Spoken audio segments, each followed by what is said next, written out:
आंदोलन, उपोषण आणि त्याचं लोकशाहीत असलेलं महत्व आताच्या लोकांना कळतच नाही. कारण आता सज्जनांचं राजकारण उरलेलंच नाहीये.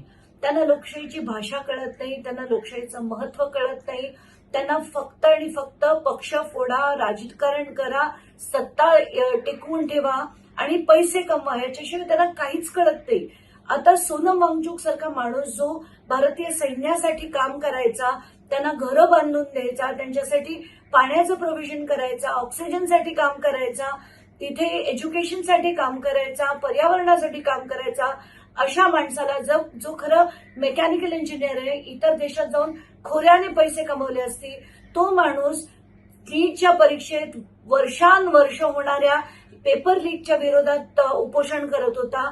21 दिवस त्याला ढुंकून बघितलं नाही, त्याच्या उपोषणाला प्रतिसाद नाही आणि आता त्यांना उचलून त्यांनी हॉस्पिटलाइज केलं. तर मी तुम्हाला खात्रीने सांगते, हे पिटिशन हे भाजपच्या माणसांनीच केलं असेल आणि हे कोर्टाकडनं त्यांनी वधवून घेतलं आणि आता म्हणायचं की कोर्टाच्या सांगण्यावरनं आम्ही त्यांना हॉस्पिटलाइज केलं.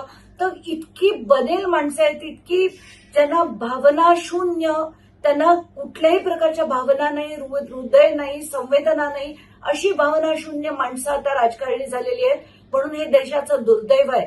त्यांना आंदोलनाची, उपोषणाची भाषाही कळत नाही आणि महत्वही कळत नाही. तर आताच्या घटनेला मला खूप वाईट वाटतंय, खूप राग येतोय आणि मला असं वाटतंय की 20 तारखेचं आंदोलन हे झालंच पाहिजे. आणि महाराष्ट्रातल्या घरात बसून पाठिंबा देणारी जी माणसं आहेत, ज्यांना खरं म्हणजे उद्धव ठाकरे आणि राज ठाकरे यांनी खरं स्वतः जायला हवं होतं. माझ्यासारखी व्यक्ती 2दा तिकीट काढून दिल्लीला जाऊ शकते, पण ही दोघं घरात बसून म्हणे आमचा पाठिंबा. कितपत शोभतं तुम्हाला?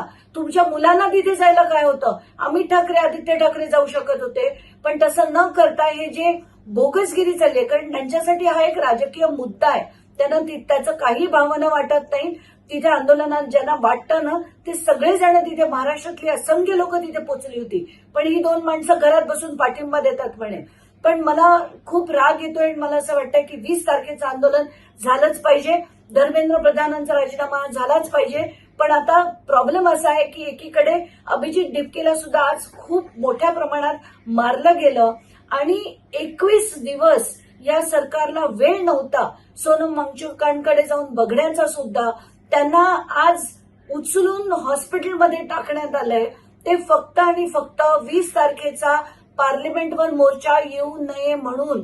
त्यांना कुठल्याही भावना नव्हत्या, कोर्टाचं काही त्यांना पडलेली नाहीये आणि हे जे केलंय, कारण कालपर्यंतची माझ्याकडे त्यांचे मेडिकल रेकॉर्ड्स आहेत, कालपर्यंत जी स्थिती होती ती गेल्या 8 दिवस आहे. मग आज असं काय झालं की त्यांना उचलून हॉस्पिटलमध्ये टाकावं लागलं? तर हे अतिशय दडपशाही आहे. ही माणसं भावना शून्य आहेत. हे मी पुन्हा तेच म्हणेल, कारण अतिशय संताप होतोय माझा आज. महाराष्ट्रातील ताज्या बातम्यांसाठी बघत रहा टाइम्स टुडे 18 सोबतच शेअर करा, सबस्क्राईब करा आणि बेल आयकॉन प्रेस करा.